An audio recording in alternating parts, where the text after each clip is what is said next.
With the closure of Chase Bank, the third to face closure in less than a year, it was clear something was amiss in the banking sector. While debate was supposed to center around changes to the interest regime, focus shifted to the soundness of the industry. This is the third attempt by lawmakers in trying to make changes to the Banking Act after similar bills by Joe Donde and Jakoyo Midiwo failed to bear fruit. The banking sector is very difficult to fight, Madam Speaker. The President should cooperate with the people of Kenya who are feeling fleeced by the banking sector so that this amendment is signed into law. We rein on banks and we make banks know that they are not gods. This time round, members of parliament want to use the opportunity to push for more far-reaching changes to the industry. I want to plead with my colleagues, because this is a window to do a raft of amendments on the Banking Act. Let us seal every loophole that is interfering with the banking sector. Now, Speaker, the leader of my majority yesterday did allude to a very severe danger, which is the fact that the National Bank of Kenya is holding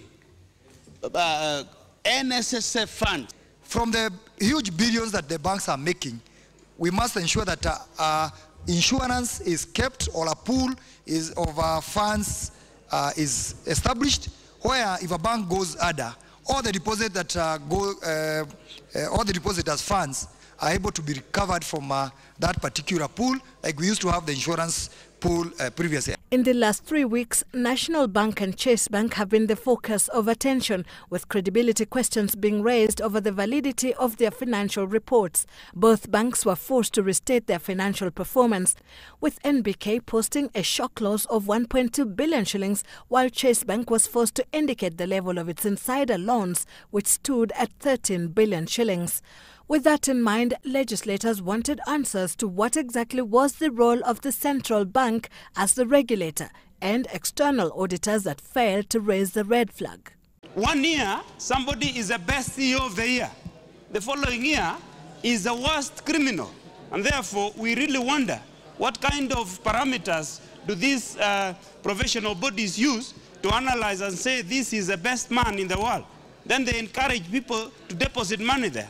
Then they say it is insider lending, yet it is corruption. The auditor cannot run away when we are talking about billions of shillings having been loaned to individuals contrary to the law, and they call it inside borrowing, loans that become toxic.